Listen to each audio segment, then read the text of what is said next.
Hello student, how are you? कैसे हैं आप? मैं हूं आपका अपना मुकेश सर। और डियर स्टूडेंट, आज हम पढ़ने जा रहे हैं क्या चीज़? क्रिस्टल क्षेत्र सिद्धांत। ठीक है, CFT क्रिस्टल फील्ड थ्योरी। इससे पहले हमने क्या पढ़ रखा है? VBT valence bond theory. तो प्लीज़ यदि आप नए स्टूडेंट होंगे तो प्लीज़ जाकर के विजिट कीजिए और एक बार जरूर देखें, क्योंकि वेरी IMP है, आता ही आता है डियर स्टूडेंट। और आज हम देखेंगे अष्टफलकीय संकुलों के लिए क्रिस्टल फील्ड थ्योरी। ठीक है, क्रिस्टल क्षेत्र का सिद्धांत, चतुष्फलकी के लिए क्रिस्टल क्षेत्र सिद्धांत, विपाटन क्या है।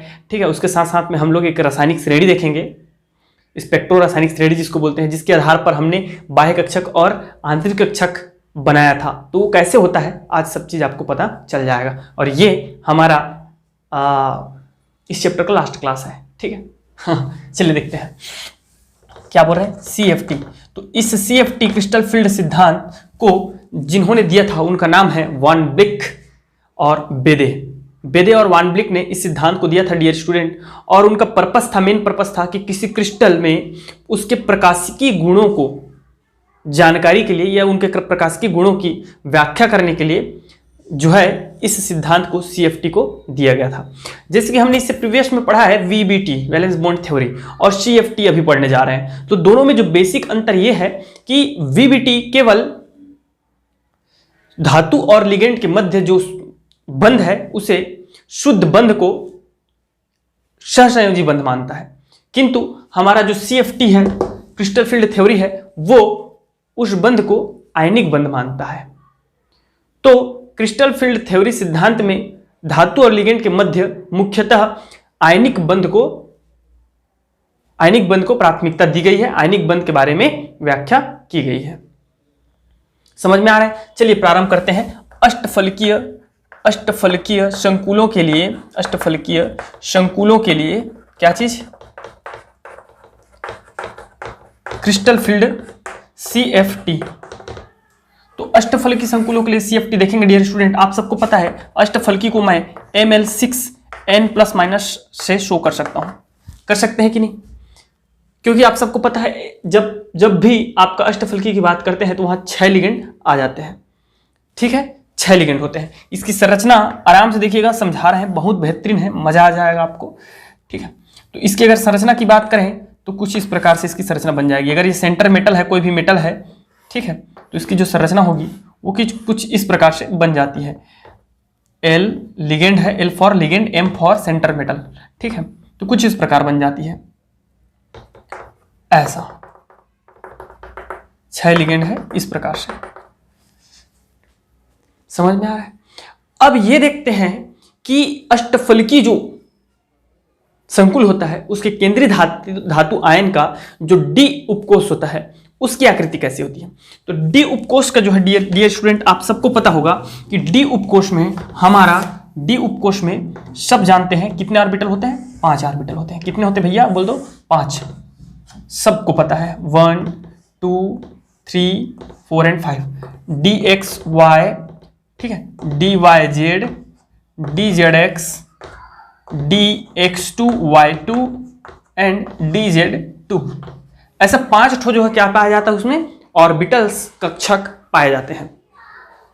इनकी व्यवस्था, यदि त्रिविम आकाश में इनकी डायमेंशंस व्यवस्था की बात करें, धैर्य रखना, थोड़ा सा ना पेशेंस रखना, बहुत अच्छे से समझ में आएगा। मैं आपको पूरा जो है जोड़ के पढ़ाऊंगा, टेंशन ना लें, इस चीज़ के लिए मैं बैठा हूँ भाई। तो इसकी बात करें तो डियर स्टूडेंट, इसमें कुछ अगर हम सामान्य संरचना की बात करें त्रिविम आकाश में, उसकी ऑर्बिटल की, जैसे कि आप सबको पता है एस हमारा गोलाकार होता है, इस प्रकार होता है ना। पी जो होता है डियर स्टूडेंट, पी जो होता है डंबलाकार होता है, इस प्रकार होता है, इस प्रकार व्यवस्थित होता है। तो इसी प्रकार डी जो होता है वो कुछ इस प्रकार से उसको प्रदर्शित किया जा सकता है। कैसे? कुछ इस प्रकार से, ये लीजिए X Y Z। उसके बाद ये संकुलों की व्यवस्था है। ठीक है, आप इधर X डैश Y डैश और इसे आप Z डैश ले सकते हैं इस प्रकार से। अब होता क्या है एक्चुअल में, देखिए यह है केंद्रीय धातु आयन का D ऑर्बिटल, क्योंकि संकरण कहां पाया जाता है? D ऑर्बिटल में ही पाया जाता है अमूमन। sp3d अगर अष्टफलकी है तो sp3d2 बनाएगा, sp3d2 बनाएगा या d2sp3 बनाएगा। तो सबसे अहम भूमिका होती है उसके d ऑर्बिटल की, क्योंकि बाह्यतम कोश में ही हमारा जो है d ऑर्बिटल में ही मैक्सिमम जो इलेक्ट्रॉन होते हैं, अयुग्मित इलेक्ट्रॉन या अधिक से अधिक इलेक्ट्रॉन, वो डी ऑर्बिटल में होते हैं केंद्रीय धातु आयन का।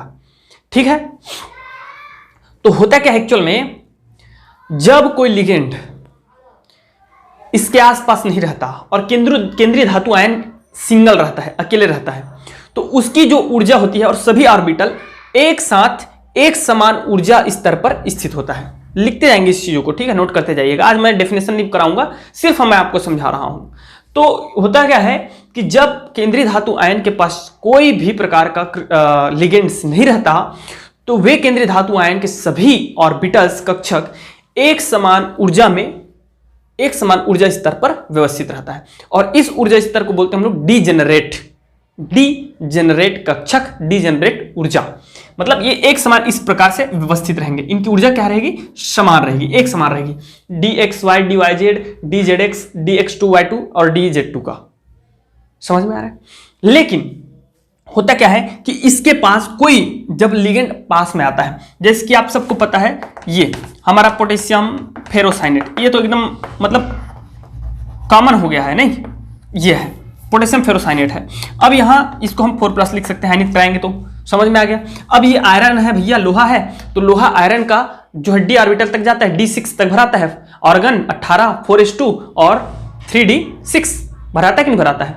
तो इसमें हमारा जो इसकी ऑक्सीकरण अवस्था होगी वो 4 इधर प्लस है, तो इधर जब उधर जाएगा 4+ नहीं 4- रहता है, तो ये हो जाता है 2+, क्योंकि अरे यार ये प्लस इधर बनाएगा तो माइनस नहीं बनाएगा क्या, ठीक, तो 2+ रहेगा। मतलब 2 इलेक्ट्रॉन कहां से निकल जाएंगे, बाह्यतम कोश से। बचा 6 के 6 कहां, डी ऑर्बिटल में। बचा कि नहीं बचा। अब डियर स्टूडेंट होता क्या है ये सुनो, होता क्या है जब ये लिगेंड साइनाइड संकरण करने के लिए, ये केंद्रीय धातु आयन अकेला है, जब साइनाइड संकरण करने के लिए उसके साथ अतिव्यापन करने के लिए पास में आता है, संकरण नहीं अतिव्यापन करने के लिए उसके पास में आता है, तो होता क्या है, ये जो आयरन है उसके डी उपकोश के ऑर्बिटल में क्या होने लगता है, संकरण चालू हो जाता है, इलेक्ट्रॉन उछलने कूदने लगते हैं। क्यों, साइनाइड को जगह देने के लिए इधर उधर भागने लगते हैं। समझ में आ रहा है। तो होता क्या है, जब इस डीजेनरेट कक्षक केंद्रीय धातु आयन के डीजेनरेट कक्षक के पास, ऊर्जा स्तर के पास जब कोई लिगेंड आता है, तो सबसे पहले इसकी ऊर्जा स्तर में थोड़ी सी वृद्धि हो जाती है। क्या हो जाती है, वृद्धि हो जाती है। मतलब मान के चलो ये डीजेनरेट कक्षक है, सपोज दैट मैं इसको बहुत छोटा छोटा बनाऊंगा, ठीक है, 1 2 3 4 5, मान लो ये डीजेनरेट कक्षक है। क्या, कौन सा कक्षक, डीजेनरेट कक्षक। 5 ठो डी ऑर्बिटल है, डी उपकोश है 5। तो इसमें क्या होता है, प्रारंभ में थोड़ा सा इसमें वृद्धि हो जाता है। ये अगर इसका डीजेनरेट ऊर्जा स्तर है तो इसमें पहले थोड़ा सा वृद्धि हो जाएगा, और ये वृद्धि होकर के कहाँ जाएगा, यहाँ जाएगा। ये देखिए पूरे के पूरे 5 कक्षक, एक नहीं पूरे के पूरे 5 कक्षक यहाँ आ जाते हैं। 1 2 3 4 5 कंजूसी, ठीक है। तो ये डी के डी कहाँ चले जाते हैं, थोड़ा सा ऊर्जा स्तर में वृद्धि हो जाता है। अब क्या होता है ये सुनो, अब क्या होता है, इनका एक्स अक्ष है, वाई अक्ष है, जेड अक्ष है। डी ऑर्बिटल में, डी उपकोश में एक्स वाई जेड अक्ष है। अब जिस कक्ष अक्ष के पास लिगेंड आता है, सपोज करो कि साइनाइड इधर आ रहा है, इधर आ रहा है, इधर आ रहा है, तो इसको क्या करेगा, इस वाले को ज्यादा प्रतिकर्षित करेगा। क्यों, साइनाइड जो है आप सबको पता है ऋणावेशित लिगेंड है, ऋणावेशित लिगेंड है कि नहीं है। मतलब इसके पास क्या है, एकाकी इलेक्ट्रॉन युग्म है। अरे भैया फ्लोरो क्लोरो ब्रोमो आयोडो पढ़ाया था कि नहीं पढ़ाया था। तो इसमें कितने सारे एकाकी इलेक्ट्रॉन युग्म होते हैं, बहुत सारे होते हैं, होते कि नहीं होते हैं। तो इन एकाकी इलेक्ट्रॉन युग्म क्या करता है, केंद्रीय धातु आयन के इस अक्ष में जो इलेक्ट्रॉन रहते हैं, अर्थात इसको जब मैं भरूंगा, इस प्रकार से भरूंगा, ये देखो 6 ठो रहता है इसमें, तो 6 ठो ऐसा भराएगा कि नहीं भराएगा, ये देखिए भराएगा। लेकिन अगर सपोज करो कि हमारा जो फ्लोरीन है या साइनाइड है वो इसके पास आ रहा है, डीएक्सवाई के पास आ रहा है, डीएक्सवाई के पास आ रहा है, तो उसमें भी इलेक्ट्रॉन्स है, और इस साइनाइड में भी क्या रहता है, इलेक्ट्रॉन्स रहते हैं। तो ये क्या करेंगे, एक दूसरे को क्या करेंगे, रिपल्सन करेंगे, प्रतिकर्षित करेंगे, जिसके कारण कुछ ऑर्बिटल की ऊर्जा में वृद्धि हो जाती है और कुछ ऑर्बिटल की ऊर्जा में सामान्य से कम हो जाता है।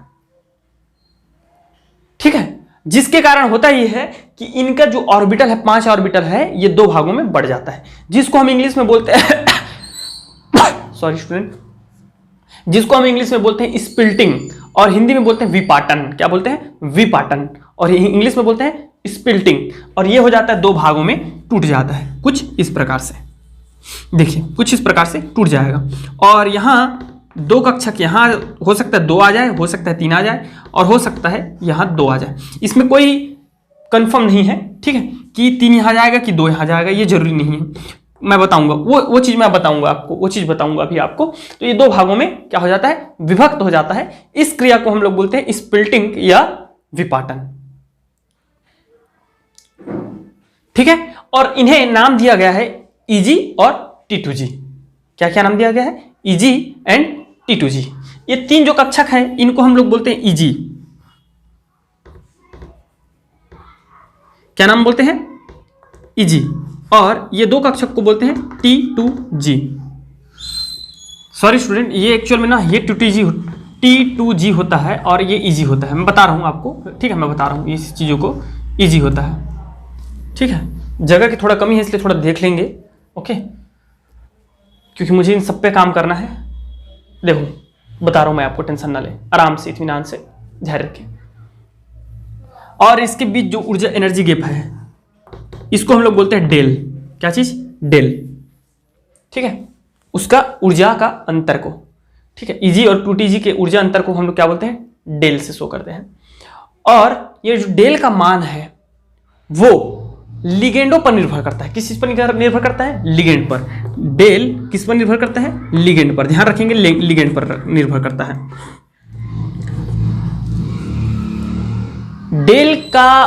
डेल के मान की आवृत्ति अर्थात इनके ऊर्जा अंतर, जहां डेल क्या है, ऊर्जा अंतर है, तो ऊर्जा अंतर की आवृत्ति लिगेंड के प्रकृति पर निर्भर करता है। यदि लिगेंड प्रबल लिगेंड होगा तो ये डेल का मान ज्यादा होगा, लिगेंड दुर्बल होगा तो डेल का मान अर्थात ऊर्जा अंतर का मान कम होगा। अब इसीलिए इसी को देखते हुए कि कौन प्रबल है, कौन दुर्बल है, कौन ज्यादा ऊर्जा अंतर उत्पन्न करता है, कौन कम ऊर्जा अंतर उत्पन्न करता है, इस चीज को ध्यान में रखते हुए एक जो है लिगेंडों का एक श्रेणी बनाया गया है। और उस श्रेणी को हम लोग बोलते हैं, लिख लीजिएगा अच्छे से, स्पेक्ट्रो रासायनिक श्रेणी। क्या बोलते हैं, स्पेक्ट्रो रासायनिक श्रेणी। अरे यार, जो आप लोग अभी मैं इससे पहले वाले क्लास में पढ़ाया था ना, क्या चीज, क्या पढ़ाया हूं बोलो, बंधन, जहां अष्टफलकी और चतुष्फलकी में आंतरिक कक्षक इनर ऑर्बिटल, ठीक है, आंतरिक कक्षक संकुल और बाह्य कक्षक संकुल देखे हैं, वो कैसे हो रहा था वो आपको अभी पता चलेगा, इन्हीं के कारण, इसी के कारण, सबके कारण, ठीक है।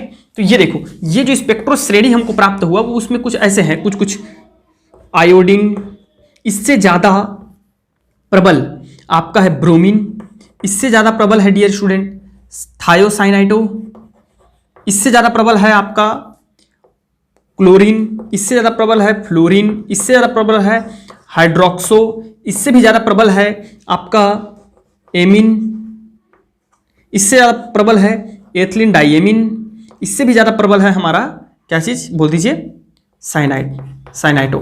इस प्रकार तो ये जो है एक श्रेणी प्राप्त हुआ, ठीक है, श्रेणी प्राप्त हुआ, दुर्बल से प्रबल लिगेंडों का श्रेणी प्राप्त हुआ। इस श्रेणी को हम लोग बोलते हैं स्पेक्ट्रो रासायनिक श्रेणी।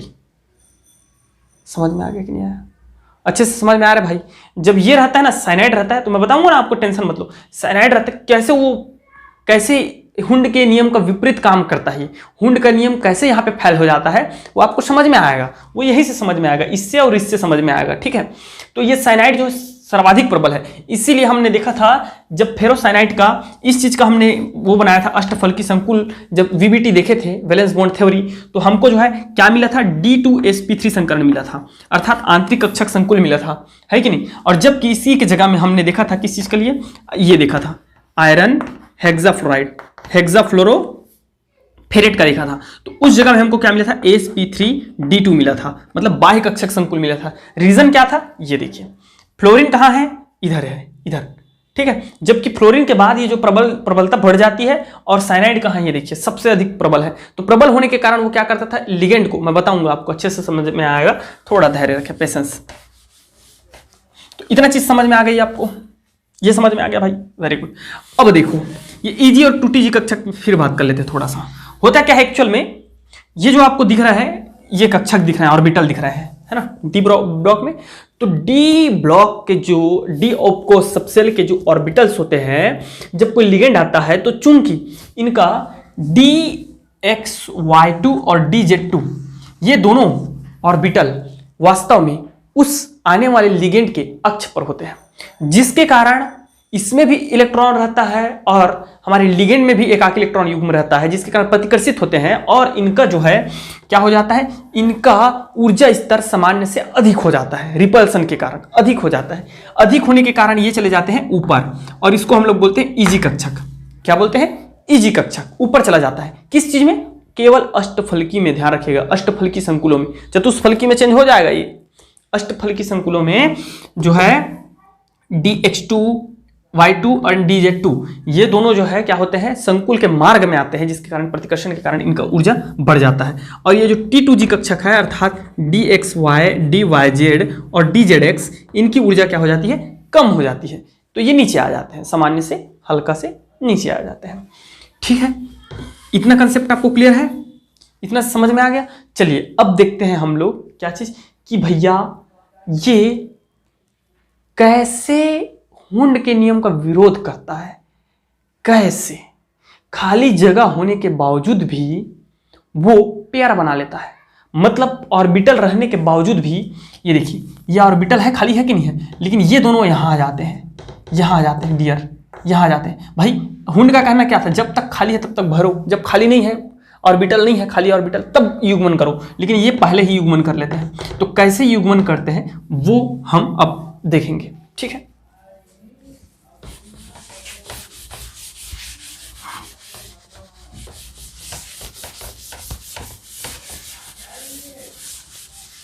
अब देखते हैं डियर स्टूडेंट, इसको बेहतरीन तरीके से समझते हैं अच्छे से, पूरा क्लियर ढंग से। ठीक है, समझते जाइएगा क्या चीज़ मैं अभी बनाया हूँ। आप अभी बनाया था क्या चीज़, ये देखो 1 2 3 एंड 4 5। ठीक है, 5 ऑर्बिटल होते हैं हमारे डी सब सेल में इस प्रकार। ठीक है, DXY, DYZ, DZX, DX2Y2 and DZ2 होता है कि नहीं। अब मैं बताया डियर स्टूडेंट, मेरे भाई मेरे दोस्त, क्या कि ये पहले अपने थोड़ा सा ऊपर चला जाता है और ऊपर जाने के बाद ये थोड़ा पहले ऊपर जाएगा 1 2 3 एंड 4 5। ठीक है, थोड़ा एनर्जी में वृद्धि होती है, उसके बाद इसकी एनर्जी में और ज़्यादा इंक्रीजमेंट होती है। मतलब ये फिर यहाँ से कुछ ऐसा चला जाएगा। ठीक है, अब ये कुछ ज़्यादा ही ऊपर चला गया। ठीक है, ठीक, कोई बात नहीं।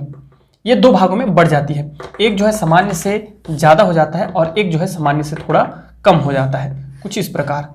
ठीक है, सामान्य से ज़्यादा और सामान्य से कम। तो सामान्य से जो ज़्यादा होता है उसको हम लोग बोलते हैं क्या चीज़, ईजी कक्षक, और सामान्य से जो कम रहता है उसको बोलते हैं 2TG कक्षक, 2T2G। ठीक है, और जनरली ये होता है हमारा DXY2 DZ2 और यहाँ होता है DXY DYZ एंड DZX। ध्यान रखिएगा इन चीज़ों को। अब ये देखिए, कंसेप्ट को समझते जाइएगा। इतना समझ में आ गया सबको, हो गया। और इसमें जो स्प्लिटिंग होती है डियर स्टूडेंट, ये एक्चुअल में एनर्जी का 3/5 पार्ट रखता है और ये जो है एनर्जी का 2/5 पार्ट रखता है। मतलब जब दोनों को ऐड करोगे तो टोटल एनर्जी कितना हो जाएगा, हमेशा इन दोनों का सम हमेशा क्या आएगा, 1 आएगा, है कि नहीं। मतलब मान लो 100 जूल है, सपोज एक काम करते हैं, दोनों का एनर्जी गैप 100 जूल है, तो 100 जूल में आपका जो सामान्य से ऊपर अर्थात ईजी रहेगा वह 3/5 लेगा। मतलब 20 पंचे 100 और 20 दिया 60। यहाँ सामान्य से 60 जूल ऊपर जो है ज़्यादा अधिक एनर्जी ईजी कक्षक का होगा और 40 जो है किसका हो जाएगा, T2G कक्षक का हो जाएगा। ठीक है, अब ये देखते हैं, चलिए कंडीशन अप्लाई करते हैं अष्टफलकी के लिए। अष्टफलकीय संकुल में यदि मान लो 3 इलेक्ट्रॉन है, सपोज करो, जैसे कि एक एग्जांपल ले लेता हूं मैं, 2s2 एंड 3d3 किसी किसका हो जाएगा भाई 3d3 किसका आ जाएगा, बोल दीजिए मेरे को, बता दीजिए। स्कूटी वीआईपी वनेडियम, वनेडियम का कितना होता है 23 होता है। तो ऑर्गन का हो गया 18, फिर 4s2 20 और 3d3 आएगा, 3d3 आएगा। तो ये देखो 3d3 है तो कोई परेशानी नहीं है। तीनों के तीनों कहाँ जाएंगे, तीनों के तीनों आ जाएंगे T2G कक्षक में, T2G कक्षक में। रीजन क्या है कि तीनों के तीनों के लिए एक एक ऑर्बिटल में एक एक ठो आ जाएगा, ना तो युग्मन करने की जरूरत है और नहीं ऊपर जाने की जरूरत है। तीनों के तीनों कहाँ जाएंगे T2G कक्षक में आ जाएंगे, 3 ठो है तो। लेकिन 4 जब इलेक्ट्रॉन होगा, जब 4 इलेक्ट्रॉन होते हैं, जब D उपकोष में 4 इलेक्ट्रॉन हो, 4 क्या हो इलेक्ट्रॉन हो, तब ये 2 स्थितियां वो होता है, जनरेट होता है 2 तरीके से। देखिएगा यही है, सब कुछ यही है। जब 4 इलेक्ट्रॉन है तब 2 स्थितियां उत्पन्न होती है। 4 इलेक्ट्रॉन के लिए 2 परिस्थितियां। कौन कौन सा, पहला ये देखो, पहला ये हो सकता है डियर स्टूडेंट, मेरे भाई मेरे दोस्त, क्या चीज सुनो, कि या तो T2G कक्षक में देखिएगा वो क्या कर सकता है, T2G कक्षक में पूरे चारों के चारों इलेक्ट्रॉन कहाँ जाएंगे, T2G कक्षक में आ जाएंगे, चारों के चारों इलेक्ट्रॉन। तो वो कैसे हो जाएगा, इस प्रकार, चारों के चारों किस में आ गए, T2G कक्षक में आ गए। और EG कक्षक में एक भी नहीं गया, एक भी नहीं गया, ठीक है। या दूसरा परिस्थिति ऐसा हो सकता है कि T2G में हमारा आ जाएगा 3 इलेक्ट्रॉन और EG में चला जाएगा 1, अर्थात हमारे यहां आ जाएगा 1 1 1, फिर ये 1। जैसे कि हम कॉमनली जानते हैं कि जब तक पांचों ऑर्बिटल ना भर जाए तब तक वो युग्मन नहीं होगा। तो एक स्थिति ऐसी हो सकती है। दूसरी स्थिति क्या हो सकती है कि ये ऊपर नहीं जा करके नीचे में ही ऐसा आ जाए इलेक्ट्रॉन। तो ये स्थितियां कब होती है, क्यों होती है और इससे क्या रिजल्ट आता है, ये समझो आप। ये स्थितियां कब होती है, कैसे होती है और क्यों होती है, इनको समझेंगे हम।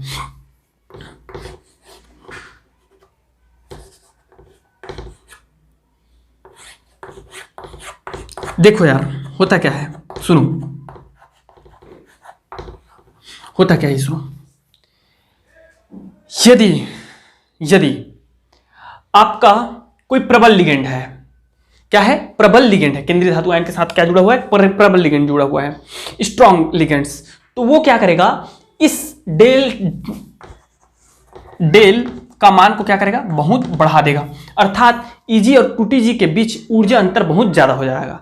तो ऊर्जा अंतर बहुत ज्यादा हो जाएगा, तो ऊर्जा बहुत ज्यादा है तो होगा क्या, इस इलेक्ट्रॉन को कूद के ऊपर जाने में बहुत ज्यादा एनर्जी लगेगा, बहुत ज्यादा एनर्जी, क्योंकि ऊर्जा अंतर बहुत ज्यादा है।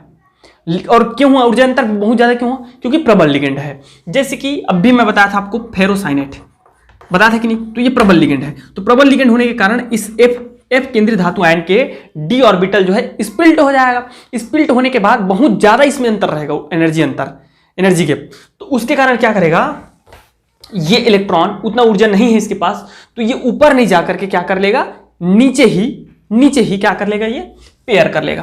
तो ये स्थिति आ जाएगी, जब नीचे ही पेयर करेगा ऊपर नहीं जाएगा तो कौन सी स्थिति आ जाएगी, ये स्थिति आ जाएगी। और ये है हुंड के विपरीत, अर्थात हुंड के नियम का पालन नहीं करता इस स्थिति में, ठीक है। तो ये इस प्रकार हो जाता है। इस स्थिति का रिजल्ट क्या होता है, इस स्थिति में रिजल्ट जो आता है डियर स्टूडेंट, परिणाम क्या होता है कि हमारा जो अभी तो खैर एक ही आया है इसलिए आपको अयुग्मित इलेक्ट्रॉन दिख रहे हैं, लेकिन इसका रिजल्ट ज्यादातर ये होता है कि इस स्थिति में हमारा जो संकुल की जो प्रकृति हो जाती है, संकुल की चुंबकीय प्रकृति, वो हो जाता है प्रतिचुंबकीय। क्यों, क्योंकि युग्मन हो जाता है। तो युग्मन होता है तो जितना ज्यादा युग्मन होने लगेगा उतना ही अनुचुंबकीय से प्रतिचुंबकीय की ओर आता है। यदि पूरा इलेक्ट्रॉन युग्मित है तो क्या हो जाता है, प्रतिचुंबकीय हो जाता है। तो एक रिजल्ट ये आता है। दूसरा रिजल्ट क्या आता है, सुनिए। दूसरा रिजल्ट, इस स्थिति में हमेशा जो हमारा संकुल बनेगा वो क्या बनता है, आंतरिक कक्षक संकुल बनता है। कौन सा बनता है, आंतरिक कक्षक संकुल बनता है। रीजन क्या है भाई, ये देखिए यहां क्या हुआ, दो हमारे पास d ऑर्बिटल और थे, है कि नहीं है, और ये ऊपर नहीं जाकर के यही नीचे आ गया। तो नीचे आया तो मतलब हमारा ये 3D कक्षक जो है खाली है, उपांत्य कोश खाली है, जगह दे दिया ना। तो लिगेंड कहाँ जाएगा, 2 लिगेंड यहाँ जाएगा, साइनाइड, ये भी वापस आ जाएगा, तो एक लिगेंड और यहाँ जाएगा, साइनाइड आएगा कि नहीं आएगा। तो 3 यहाँ अंदर आ गया। तो इस कारण ये हमेशा क्या बनाता है, दूसरा रिजल्ट ये आता है कि ये आंतरिक कक्षक संकुल का निर्माण होता है। आंतरिक कक्षक संकुल। और यही रीजन है डियर स्टूडेंट, मैं पहले भी बोला था आपको कि एक पार्ट और देख लेना, पिछले बार भी मैं रिक्वेस्ट किया था। तो यही रीजन है कि आपका हेक्सासाइनोफेरेट 4- जो आयन है ना, वो क्या बनाता है, आंतरिक कक्षक संकुल बनाता है। उसका रीजन यही है कि उसमें साइनाइड लिगेंड होता है जो कि स्प्लिटिंग बहुत ज्यादा हो जाता है, एनर्जी का बहुत ज्यादा हो जाता है, जिसके कारण उसका इलेक्ट्रॉन प्रोन्नत नहीं हो पाता, एक्साइटेड नहीं हो पाता है, ऊपर नहीं जा पाता, और वो वहीं पे युग्मन हो जाता है, जिसके कारण आंतरिक कक्षक संकुल हमारा बनता है। समझ में आ गया? अब समझ में आया होगा सबको, ठीक है ना। अब दूसरा केस देखिए, दूसरा केस में क्या होता है, ये सुनिए। दूसरा केस में आप इसको एक तरीके से शो कर सकते हो, कैसे? इसको एक काम करते हैं, दैट इज अ पेयरिंग, मतलब इलेक्ट्रॉन का पेयर है, ठीक है, और that is a energy gap, ठीक है, एनर्जी गैप। तो एनर्जी गैप कहीं ज्यादा है, बहुत ज्यादा है, तो उसमें क्या होगा, पेयर होगा। इस स्थिति में क्या होगा, हमको क्या मिलेगा, आंतरिक कक्षक संकुल मिलेगा, प्रतिचुंबकी मिलेगा। यदि एनर्जी गैप ज्यादा है तब वो उसमें क्या होगा, पेयर होगा, और पेयर के रिजल्ट ये होगा, ठीक है। अब एक काम करते हैं, ये वाला देखते हैं, ये वाला किस कैसा होगा। यदि दुर्बल लिगेंड है, जैसे फ्लोरीन है, क्लोरीन है, या ब्रोमीन आयोडीन है, ठीक है, तब के केस में क्या होता है, उस स्थिति में चूंकि इनका एनर्जी गैप कम रहता है, नजदीक रहता है, तो नजदीक रहता है तो थोड़ा एनर्जी मिलने पर क्या होता है, यहां चौथा इलेक्ट्रॉन आता है D4 होता है। D3 तक तो नीचे में ही रहेगा, ऊपर जाने की जरूरत ही नहीं है, लेकिन D4 जब होता है तो ये तो ऊपर जा सकता है या तो वही रह सकता है, युग्मन कर सकता है। तो यदि लिगेंड दुर्बल है तो वो क्या करता है, ऊपर चला जाता है, कूद के कहां चला जाता है, ऊपर चला जाता है, इस वाले कक्षक में। तो जब ऊपर जाता है डियर स्टूडेंट, तो वो इस प्रकार बन जाता है, और इस प्रकार बनने के कारण हमारा जो परिणाम होता है, रिजल्ट आता है, वो आता है आपका अनुचुंबकीय। रीजन क्या है, ये देखिए आप, अनुचुंबकीय हो जाता है। क्यों? क्योंकि यहाँ अयुग्मित इलेक्ट्रॉन की संख्या क्या हो गई, बढ़ रही है, तो अनुचुंबकीय हो जाती है। दूसरा रिजल्ट क्या आता है, इसका संकरण जो होता है वो होता है हमारा, संकरण जो होता है, संकुल प्राप्त होता है, वो होता है हमारा बाह्य कक्षक संकुल, और इस स्थिति में हमको sp3d2 संकरण प्राप्त होता है अष्टफलकी में। इस स्थिति में हमको dsp2 संकरण प्राप्त होता है। समझ में आया कि नहीं आया जी? ये कंसेप्ट है, ऐसा कंसेप्ट है मेरे भाई, मेरे दोस्त, मेरे यार, समझ लो इस चीज को अच्छे से। और कुछ बच गया इसमें समझाना मुझे? आई थिंक इतना सफिशिएंट है। अब सोचो इसी को, अगर 5 इलेक्ट्रॉन हो गए, D5 है, तो D5 है तो क्या होगा भाई, प्रबल लिगेंड होगा, तो फिर से यहाँ युग्मन हो जाएगा यार, ऊपर नहीं जाकर के फिर से यहीं आएगा। जबकि यहाँ होगा, मतलब ये T2G क्या हो जाएगा, 5 हो जाएगा, पूरा का पूरा यहीं आ जाएगा। लेकिन यहाँ क्या हो जाएगा हमारा, ये 2 ऊपर चला जाएगा। अगर 6 इलेक्ट्रॉन हुआ, क्योंकि 10 इलेक्ट्रॉन हो सकते हैं यहाँ, 10 इलेक्ट्रॉन डी ब्लॉक, डी कोष में 10 इलेक्ट्रॉन आते हैं, तो D6 होगा, तो ये हो जाएगा हमारा क्या चीज हो जाएगा, 6 हो जाएगा, ठीक है। तो यहाँ हमारा क्या हो जाएगा, 3 हो सकता है, ठीक है। अगर दुर्बल लिगेंड रहा, प्रबल लिगेंड के केस में, दुर्बल लिगेंड के केस में अगर ये 7 हुआ, तब क्या होगा, तब ये क्या होगा, ये हमारा हो जाएगा 6 एंड ये हो जाएगा डियर स्टूडेंट Eg1 हो जाएगा, Eg1, क्योंकि अब तो हमारे पास गैप नहीं है, ये तो पूरा भर गया, तो कहाँ जाएगा, ऊपर जाना ही पड़ेगा उसको। और इस स्थिति में यहाँ क्या हो जाएगा, ये 4 नहीं होगा, ये 4 नहीं होगा, अब ये हो जाएगा T2G4 एंड Eg2, सॉरी 3 होगा कि नहीं होगा? अरे भाई यहाँ T2G4 हो जाएगा, 1 इलेक्ट्रॉन यहाँ आ जाएगा, है ना, और ये 2 रहेगा। 6-7 के केस में बोल रहा हूँ ना, 7 के केस में, तो 7 के केस में हमारा हो जाएगा ये, अच्छा 6 के केस में ये होगा ना, 6 के केस में ये होगा, और 7 के केस में हमारा हो जाएगा ये 5 और 2 7, ये मतलब 2 युग्मित हो जाएगा इस प्रकार। ये ग्रेजुएशन में आपको ये सब चीज देखने को मिलेगा, ये पूरा भरना पड़ता है हमको, D10 तक दिखाना पड़ता है हमको, D10 तक। लेकिन कंसेप्ट आपका क्लियर है ना, तो ग्रेजुएशन नहीं लगेगा, टेंशन ना ले, ठीक है। तो ये चीज है, ठीक है। चलिए और कुछ देखते हैं, इसको चतुष्फलकी के लिए देखते हैं अब।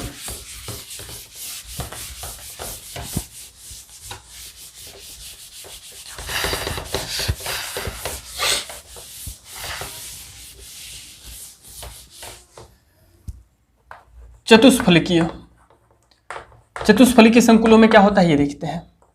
तो चतुष्फलकीय संकुलों को आप Ml4n+- से शो कर सकते हैं, ठीक है। संरचना की बात करेंगे तो 2 प्रकार की संरचना बनेगी, उसमें केवल एक ही प्रकार की संरचना बनती है, अष्टफलकीय, यहाँ 2 प्रकार की। यदि वह आंतरिक कक्षक संकुल है, तो उसमें संकरण जो पाया जाएगा वो DsP2 पाया जाएगा। और DsP2 संकरण में हमारी जो संरचना होगी वो होगी वर्ग समतलीय। कैसे बनता वर्ग समतलीय? ऐसा कुछ, ये वर्ग समतलीय, जैसे कि ये है, बना देता हूं मैं निकिल का, ठीक है, कार्बोनिल के साथ ये वर्ग समतलीय बन गया। दूसरा पाया जाता है क्या चीज? चतुष्फलकीय। चतुष्फलकीय जैसे कि अमोनिया के साथ कोबाल्ट का, कुछ इस प्रकार। तो इसमें दो प्रकार की संरचनाएं पाई जाती है, ठीक है। ये होता है DsP2 में और ये होता है sp2D में, ठीक है जी। इस प्रकार का संरचना पाया जाता है किसमें? चतुष्फलकीय में। अब मेरे भाई इसको थोड़ा सा समझ लेते हैं पॉइंट ऑफ व्यू से स्प्लिटिंग के। कैसे? ये देखो, इसमें भी आपका सेम कंडीशंस अप्लाई होते हैं। ये हो गया 1 2 3 4 5 ऑर्बिटल। सबसे पहले क्या होगा, जब इसके पास में कोई इलेक्ट्रॉन वो आएगा, लिगेंड आएगा, तो थोड़ा सा ये ऊपर चला जाएगा, 1 2 3 5, ठीक है। उसके बाद ये फिर थोड़ा सा जो है इंक्रीज हो जाए। इसमें ये है, इसका एक तो नीचे आएगा और एक ऊपर जाएगा। तो इसमें होता क्या है, उसके जस्ट उल्टा, उसके जस्ट क्या होता है? उल्टा। किसके? अष्टफलकी के। अष्टफलकी के उल्टा कैसे होता है ये बता रहा हूं मैं आपको, सुनिएगा। इसमें हमारा जो ऊपर चला जाता है दैट इज अ T2G कक्षक और नीचे रह जाता है EG कक्षक, और इनका एनर्जी गैप भी चेंज हो जाता है एकदम अपोजिट। ये हो जाता है 2/5 और ये हो जाता है 3/5। अब ये देखो मेरे भाई, मेरे दोस्त, मेरे यार, क्या यहां यदि 4 इलेक्ट्रॉन है, कितने? अगर 2 इलेक्ट्रॉन होंगे तो आसानी से यहां चले जाएंगे, लेकिन जैसे ही 3 इलेक्ट्रॉन आएगा यहां, तो तीसरे इलेक्ट्रॉन के पास ऑप्शन ये है कि या तो ये ऊपर जा सकता है और या तो ये नीचे जा सकता है। तो यहां प्रबल लिगेंड की आवश्यकता नहीं होती, बहुत ज्यादा प्रबल लिगेंड की आवश्यकता नहीं होता ऊपर जाने के लिए, सॉरी, युग्मन करने के लिए। रीजन क्या है? प्रबल लिगेंड होता है तो हम सबको पता है इसका मान बढ़ जाता है। बढ़ता है कि नहीं? बढ़ता है जी, बिल्कुल बढ़ता है सर, बढ़ जाता है, जिसके कारण वो क्या करता है? युग्मन करना पसंद करता है। लेकिन यहां इसका जो एनर्जी गैप है, ऊर्जा अंतराल है, उसका मान ज्यादा नहीं बढ़ पाता, क्योंकि ये देखो आप, वहां 3/5 था, मतलब ये ऊर्जा ज्यादा था, ऊपर था, तो इसलिए शीघ्रता से वो क्या होता था? युग्मन करना पसंद करता था, ज्यादा ऊर्जा नहीं होता था उसके पास, इलेक्ट्रॉन के पास। लेकिन यहाँ ऊर्जा गैप कम है, इसलिए ये जो है जितना जल्दी हो सके ऊपर जाना पसंद करता है। ऊर्जा गैप कम है इसलिए, समझ में आ रहा है? ऊपर जाना ज्यादा पसंद करता है ये।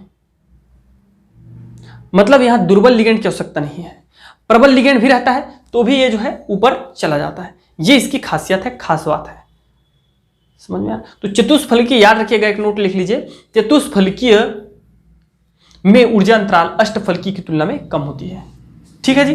बस इतना, और इसकी बाकी आगे जो है कैसे क्या है कैसा है वो सब चीज मैं आपको अष्टफलकीय में समझा चुका हूं, है ना।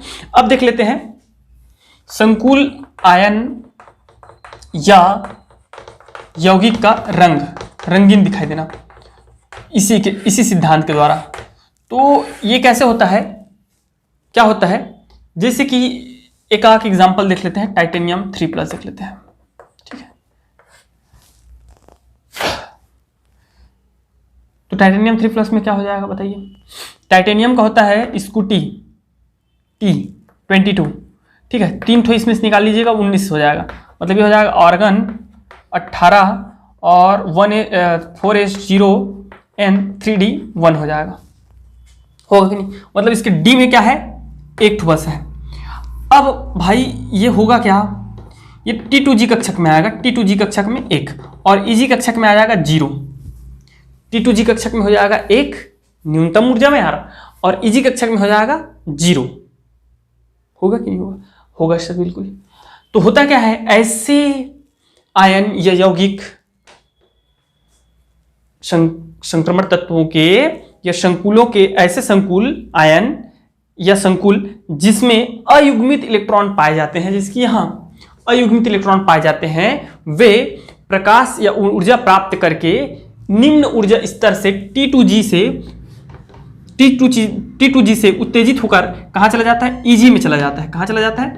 EG में प्रोन्नत हो जाता है। और जब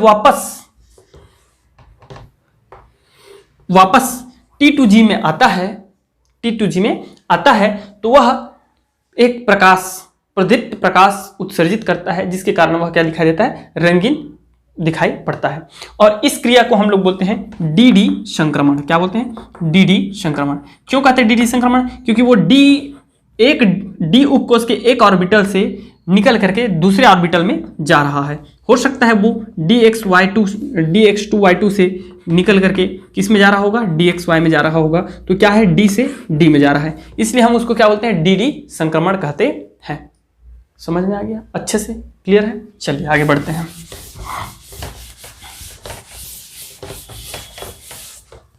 CFT की सीमाएं, CFT की सीमाएं, तो इसकी लिमिटेशंस क्या क्या है ये देखिए। जैसे कि VBT की सीमाएं देखे थे, वैसे CFT की सीमाएं हैं। पहला ये सुनिए, हमने स्पेक्ट्रोरासायनिक श्रेणी देखा, क्लोरीन, फ्लोरीन, भाई आयोडीन, समझिएगा बात को, फ्लोरीन, क्लोरीन, ब्रोमीन, आयोडीन, इनको देखिए, एमीन को देखिए, साइनाइड को देखिए, ठीक है, और एथिलीन डाइएमीन को देखिए। फ्लोरीन, क्लोरीन, ब्रोमीन ये ऐसे तत्व है जो आवर्त सारणी में सबसे राइट साइड में रखे गए हैं, ठीक है। इनका विद्युत ऋणात्मकता सर्वाधिक है, सबसे अधिक है फ्लोरीन का ऋण विद्युता, इलेक्ट्रॉन बंधुता इन्हीं का सर्वाधिक है, परमाणु आकार इन्हीं का सबसे कम है। तो ये तो एकदम जबरदस्त मतलब इलेक्ट्रॉन प्रतिकर्षी समूह है, जबरदस्त इलेक्ट्रॉन प्रतिकर्षी समूह है। लेकिन इनको विद्युत रासायनिक श्रेणी बोल रहा हूं मैं, क्या स्पेक्ट्रो रासायनिक श्रेणी में इनको कम दुर्बल बताया गया है, जबकि इनको क्या बताया गया है, प्रबल बताया गया है। इनको प्रबल बोलते हैं और इसको क्या बोलते हैं, दुर्बल बोलते हैं। जबकि अरे भाई ये तो सबसे छोटे परमाणु आकार, प्रबल मतलब बहुत ज्यादा इनका इलेक्ट्रॉन बंधुता, ऋण विद्युतता सर्वाधिक है, इनके पास अयुग्मित इलेक्ट्रॉनों की संख्या इनसे भी ज्यादा है, तो इनको प्रबल होना चाहिए ना। तो ये सबसे बड़ी इसकी कमी रही। दूसरी कमी क्या है कि ये केवल आयनिक बंध के बारे में चर्चा करता है, उपसंयोजी बंध के बारे में इसमें से कोई जानकारी प्राप्त नहीं होती। तीसरा क्या है डियर स्टूडेंट, तीसरा यह है कि यह बहुबंध की व्याख्या नहीं करता। किस चीज की, बहुबंध की व्याख्या नहीं करता। तो इस प्रकार ये जो है तीन कम से कम आपकी इसकी जो है सीमाएं आप याद रखिएगा। चलिए देखते हैं इसकी स्थायित्व। उससे पहले क्या चीज, कक्षक विपाटन ऊर्जा, कक्षक विपाटन ऊर्जा डेल के मान को प्रभावित करने वाले कारक, के मान को प्रभावित करने वाले कारक।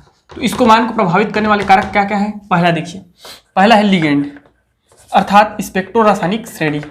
स्पेक्ट्रो रासायनिक श्रेणी आप सबको मैं पढ़ाते पढ़ाते बताया हूं क्या चीज, कि इसमें जितना ज्यादा प्रबल होगा लिगेंड, जितना ज्यादा प्रबल होगा तो डेल का मान क्या होगा, उतना ही अधिक होगा। लिख देंगे, लिगेंड जितना ज्यादा अधिक प्रबल होगा कक्षक विपाटन ऊर्जा की मान उतना ही अधिक होगी। दूसरा क्या है मेरे भाई, दूसरा है एन, कक्षक क्वांटम संख्या, मुख्य क्वांटम संख्या, मुख्य क्वांटम संख्या, ठीक है। यदि मुख्य क्वांटम संख्या मतलब एन होता है ना, एन मतलब कक्षा की संख्या, KLMN, तो कक्षा की संख्या यदि 3 है और ठीक है, और यदि एन का मान 4 है तो 4 होने के लिए अर्थात 3D और 4D में, 4D अगर होता है अर्थात मुख्य क्वांटम संख्या के मान बढ़ने के साथ साथ हमारा डेल का मान बढ़ता है। 4D 3D की अपेक्षा 4D में 50% ज्यादा जो है विपाटन होता है, 50% ज्यादा विपाटन होता है। सोच लीजिए, सुन लीजिए, देख लीजिए, ठीक है। तीसरा है केंद्रीय धातु आयन की, केंद्रीय धातु आयन की, धातु आयन की ऑक्सीकरण संख्या। क्या चीज, ऑक्सीकरण संख्या। केंद्रीय धातु आयन की ऑक्सीकरण संख्या अर्थात ये जो सेंट्रल मेटल है हमारा, संकुल इतना सारा पढ़े, सब में सेंट्रल मेटल होता था तो उसका कुछ ना कुछ ऑक्सीकरण अंक होता था, Fe2, Fe3, Fe4, ठीक है, कोबाल्ट वगैरह 2+ वगैरह वगैरह, ठीक है। तो ये जितना ज्यादा होगा तो उतना ही ज्यादा हमारा क्या होगा, डेल का मान भी उतना ही अधिक होगा। चौथा है केंद्रीय धातु आयन की प्रकृति, केंद्रीय धातु आयन की प्रकृति। तो केंद्रीय धातु आयन की प्रकृति, इसका जो है आकृति जैसे जैसे हम लेफ्ट टू राइट चलते हैं छोटा होने लगता है, ठीक है। तो जितना ज़्यादा आपका परमाणु क्रमांक होगा अर्थात उसका आकार जितना कम होगा वह उतना ही ज़्यादा स्प्लिटिंग जो है होता है, उसमें उतना ही ज़्यादा स्प्लिटिंग होता है। तो ये हो गया 4। अब देख लेते हैं इसका स्थायित्व, स्टेबिलिटी किसका, संकुल का।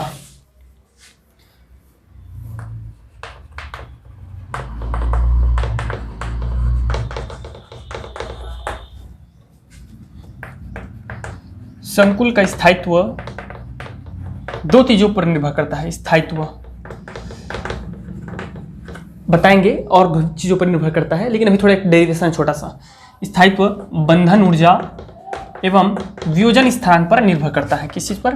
वियोजन स्थिरांक पर, वियोजन स्थिरांक, ठीक है, पर निर्भर करता है। और भी निर्भर करता है, लेकिन बताते हैं आपको। व्यंजक देखते हैं। तो इसके लिए सपोज करो डियर स्टूडेंट कि M हमारा एक केंद्रीय धातु आयन है तथा L एक लिगेंड है। तब कोई एक संकुल MLN कुछ इस प्रकार MLN प्रकार का हमारा जो है क्या है, एक संकुल है। तो ये निम्न प्रकार से वियोजित होगा। किस प्रकार से वियोजित हो सकता है? ये देखिए, MN plus L NL minus, ऐसा हम कर सकते हैं। इस प्रकार से वो वियोजित हो रहा है। तो इस स्थिति में वियोजन स्थिरांक, तो वियोजन स्थिरांक जो होगा उसको हम लोग लिख सकते हैं K that is equal to, अगर है सपोज करो K है, तब ये हो जाएगा MLN और ये हो जाएगा हम लोगों का MN प्लस एंड L, इसको माइनस लिख दीजिए या X माइनस कर देते हैं। X माइनस इसलिए N नहीं लिख करके मैं X लिख दी हूँ, क्योंकि N पहले यूज हो चुका है, वो नंबर है और कुछ नहीं, उससे कोई फर्क नहीं पड़ता है ना। X ले सकते हैं, YZ ले सकते हैं, भाई एक माइनस हो सकता है, यहाँ N प्लस है तो ये N का मान बदलेगा तो N माइनस का भी मान बदलेगा। अगर मैं सिर्फ माइनस रख देता हूँ तो ये तो एक ही माइनस है, तो ये चर कर देते हैं, वेरिएबल, मतलब परिवर्तित हो रहा है इसलिए, ठीक है।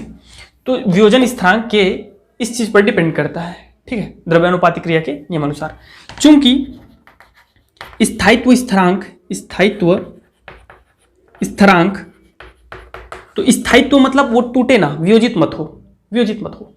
तो स्थायित्व क्या है? वियोजन के उल्टा है। तो जितना ज्यादा स्ट्रांग बॉन्ड होगा, बंध और वियोजन पर निर्भर करता है, बंध जितना स्ट्रांग होगा उसको तोड़ने में, वियोजित करने में उतना ही टाइम हमको क्या लगेगा, मेहनत लगेगा, एनर्जी लगेगा, नहीं होगा, स्थायित्व ज्यादा होगा।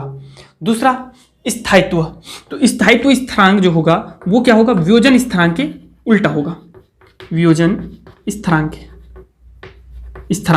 भाई वियोजन के उल्टा स्थायी, वियोजन टूटना, स्थायी बने रहना, ठीक है। तो KS that is equal to होता है 1/K, अगर K है तो इसका हम लोग KS का वैल्यू निकालेंगे तो ये पलट जाएगा पूरा, ये वैल्यू क्या हो जाएगा, पलट जाएगा।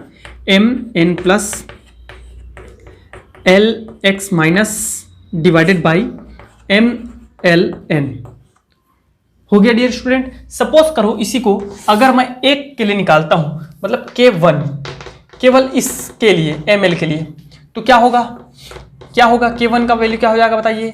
ML किस प्रकार वियोजित होगा, ML होगा हमारा ML प्रकार से वियोजित होगा, इस प्रकार वियोजित होगा, ठीक है।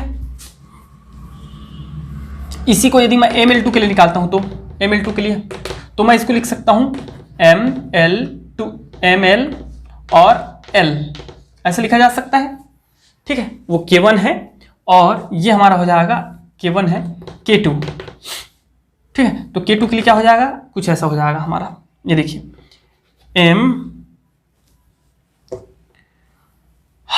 ML और L divided by ML2, K2 का वैल्यू, और K1 का वैल्यू यहाँ ऐसे निकालेंगे। K1 का वैल्यू हमारा हो जाएगा, इधर से निकाल लीजिए ना, ML डिवाइडेड बाई M और L, ML2 के लिए। K3 के लिए इसी प्रकार निकालेंगे तो वो क्या हो जाएगा, K3 के लिए हो जाएगा ML2L डिवाइडेड बाई ML3 होगा जी। तो इस प्रकार हम एक बीटा n लिखते हैं, क्या है बीटा n बता रहा हूं, जिसका मान K1 K2 K3 dot dot dot dot Kn के बराबर होता है।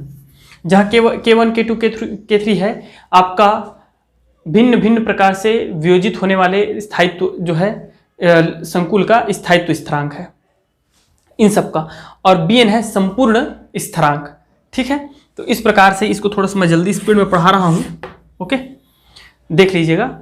अब देख लेते हैं स्थायित्व को प्रभावित करने वाले मेन फैक्टर, कारक क्या है। ये तो व्यंजक था, कारक क्या है, और उसके बाद फिर उपयोग देखेंगे, फिर लास्ट खत्म। स्थायित्व को प्रभावित करने वाले कारक, प्रभावित करने वाले कारक। पहला, केंद्रीय धातु आयन पर उच्च आवेश एवं निम्न आकार लिख लीजिएगा। दूसरा, लिगेंड पर उच्च आवेश एवं निम्न आकार, सेम केंद्रीय धातु आयन लिगेंड। तीसरा लिखेंगे कीलेट संकुल। तो कीलेट मैं बताया था पहले ही, कीलेट संकुल, ठीक है।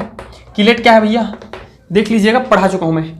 कीलेट पंजा, कीला मतलब होता है पंजा, ग्रीक शब्द में पंजा को कीला कहते हैं, ठीक है। तो पंजा के अंदर कोई आता है तो बहुत स्थायी हो जाता है।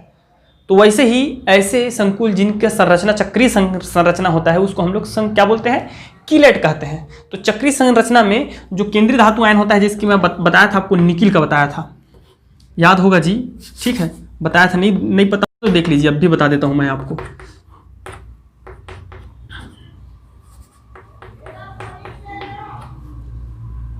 कुछ इस प्रकार मैं जो है आपको एक कीलेट बना करके बराबर दिखाया था आपको, ठीक है।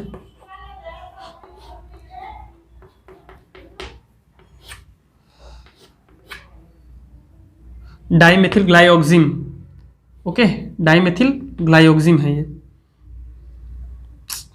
अरे यार कैसे कर दिया, ठीक तो बन रहा है। C double bond CH3, double bond इधर रहेगा, सिंगल बॉन्ड इधर रहेगा, ठीक है। CH3N, ठीक है, OH और O, इस प्रकार बनता है जी ये। दैट इज अ कीलेट, जहां ये निकिल जो है चक्रीय संरचनाओं के द्वारा क्या हुआ है, घिरा हुआ है। तो इसको हम लोग कीला कहते हैं, कीला पूरा, ये देखिए पंजा, ठीक है। तो इसका जो है स्थायित्व तो क्या हो जाता है, बढ़ जाता है। इसी प्रकार आप लिख सकते हैं बंधन, उपसंयोजक बंध की संख्या अधिक है तो वो ज़्यादा स्थायी होगा, ठीक है। 4 हो गए, बस बहुत होता है। देख लेते हैं उपसंयोजी यौगिक या संकुल के उपयोग, लास्ट खत्म। उपसंयोजी यौगिक, जिसको हमने अभी तक पढ़ा पूरा इस चैप्टर में, जिसको हम संकुल के नाम से भी जानते हैं, का उपयोग। तो इसका उपयोग कहाँ कहाँ होता है भैया, बहुत सारे क्षेत्रों में होता है यार, बहुत सारे क्षेत्रों में, ठीक है। जैसे कि पहला EDTA, एथिलीन डाइएमीन टेट्राएसीटेटो, इसका उपयोग हम लोग क्या करते हैं, जल के शुद्धिकरण में करते हैं, ठीक है। दूसरा, फोटोग्राफी में, अभी इसका मैं पूरा नहीं बता रहा हूँ, ठीक है। फोटोग्राफी में पहले जो आया करता था, क्या वाला, निगेटिव बोलते थे उसको, निगेटिव, काला काला छोटा सा, आप लोग पता होगा नहीं पता मुझे, छोटा सा पहले कैमरा, रोल कैमरा आता था, रोल। तो उस रील में निगेटिव, ठीक है, उसको धोया जाता था। तो वहाँ धोने के टाइम एक संकुल का यूज किया जाता था, ठीक है। तो इस प्रकार फोटोग्राफी में इसका उपयोग होता है। तीसरा भैया, सीस प्लेटिनियम का उपयोग कैंसर के इलाज में होता है, उपयोग कैंसर के इलाज में करते हैं, किसी में, कैंसर के इलाज में। चौथा, धातुओं के निष्कर्षण में जाके मेरा धातु के निष्कर्षण वाला चैप्टर देख लीजिए, अध्याय 6 देख लीजिएगा। पांचवा, धातु लेपन में। छठवां, और बताइए मुझे, अखबार प्रिंट करने के समय, प्रिंटिंग वगैरह में, ठीक है। और सातवां बताइए। तो इस प्रकार आप ढेर सारा लिख सकते हैं, ठीक है डियर स्टूडेंट। तो आज के क्लास में बस इतना ही, थैंक यू वेरी मच। और ये चैप्टर हमारा हो जाता है द एंड। अब स्टार्ट होगा ऑर्गेनिक केमिस्ट्री, मजा आएगा। ऑर्गेनिक पढ़ के भी मजा आता है, देखते हैं यार, मजा आना चाहिए। इतना अच्छे से जब पढ़ें, पूरा फिजिकल कंप्लीट कर लिए, इनऑर्गेनिक कंप्लीट कर लिए, पूरा चैप्टर, पूरा टॉपिक, तो ये ऑर्गेनिक भी पूरा करेंगे, कंप्लीट पढ़ेंगे, ठीक है, कोई दो राय नहीं है। तो thank you very much and best of